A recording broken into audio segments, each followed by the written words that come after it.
It is a little frightening. The retail industry in general is, of course, affected by today's economy.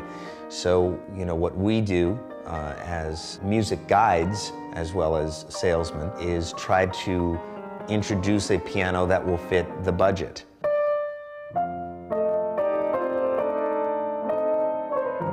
You know, a lot of people may have the thought that a piano is antiquated. And, you know, there are so many ways to go digital. But the acoustic piano is a statement. It's not only an instrument, it's a beautiful piece of furniture, and it's something that when you sit in front of, it just makes you feel great. I'm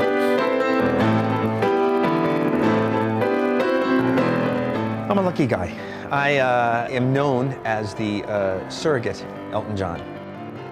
I get to sit in with the band as Elton when Elton isn't there to rehearse his band. I've been an Elton John fan since I was that big, and it's a dream come true for me to be working with him and the band. Well, that was a little better. At the store, sometimes this place turns into an old piano bar, and we've had times when customers would just gather around and sing at the piano, and sometimes they even end up buying it. To me, a home isn't a home without a piano. The first time I went to my father-in-law's house, he had a piano, baby grand piano, and we walked in, and the piano is covered with pictures and flowers and dingly-dangly things, you know, and I took everything off and opened up the top and said, this is the way the piano should be. People want to use it as a showcase for their family, fine. But if I come to visit the home, hey, take all that stuff off.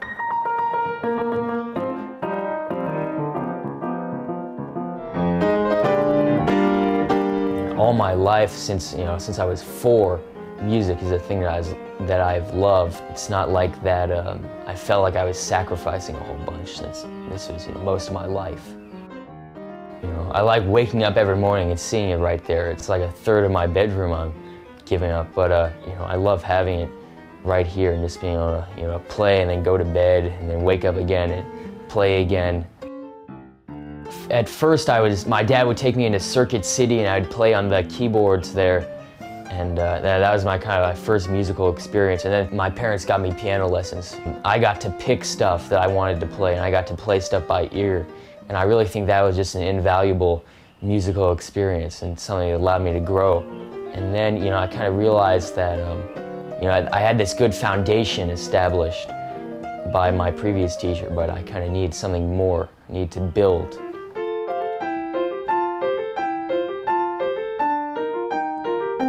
You get a guy like Isaac who actually started late. He was actually a beginner, believe it or not, about 3 years ago. And he's just a kind of a sensitive soul, and he's kind of picked up on a lot of these things, and he's worked very hard.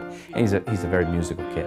Right there, what's going on? But I think most have to kind of learn to love it because, it's work. No one gets good by sitting in there thinking about it. They got to go home and practice at least an hour a day and pay their dues. By the time we get to this part of the fugue, man, it should be fun. Yeah. I mean, this is rocking. It's a dying art. The acoustic piano, I mean, it's really from a different era. Now, try and get your kid away from the video game or the computer or anything like that, it's impossible. So I think it's our job to try and sensitize people to the colors and the nature of the instrument. Yeah, now I heard the chord progression. Yeah. Do it again. I was sitting in on his lessons, as I always do, and I noticed that Jeff kept talking about his feel and his touch on the piano, and I said, hey, do you think that might have anything to do with the fact that he's practicing on a keyboard? And Jeff flipped out at that point. He said, what?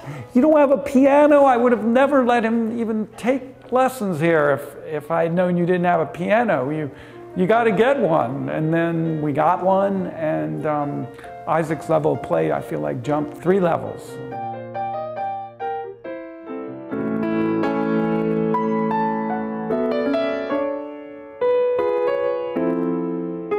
Our piano's always been centrally located in our house, and it's always been in a location where it's been inviting to go play the piano, where you see the piano and you want to go play it. There have been times when I haven't really known what I want to do, just a random day, and I've seen the piano and I've just gone and played for an hour.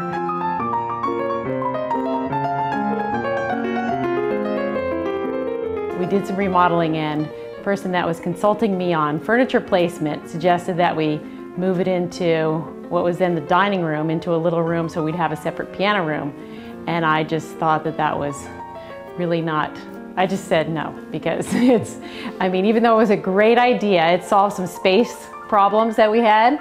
It, you know, I just didn't want to live that way. I wanted to live with the piano being part of who we were every day.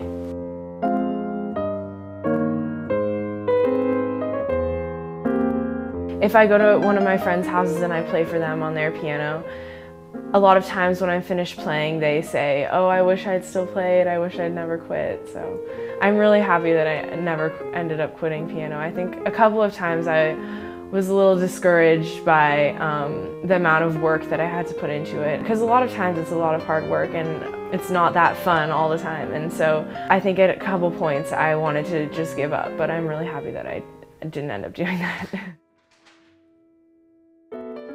I think one of the hardest things as a parent is trying to decide how much you push your child into something, into an activity, to a point at which he or she knows enough to appreciate it, or how much, or if the pushing makes them hate it, so that they never want to do it. So it's a delicate balance, because you can't really enjoy playing piano unless you play it enough to know, or play it so that you're proficient enough so that you could actually play something fun and have some fun doing it.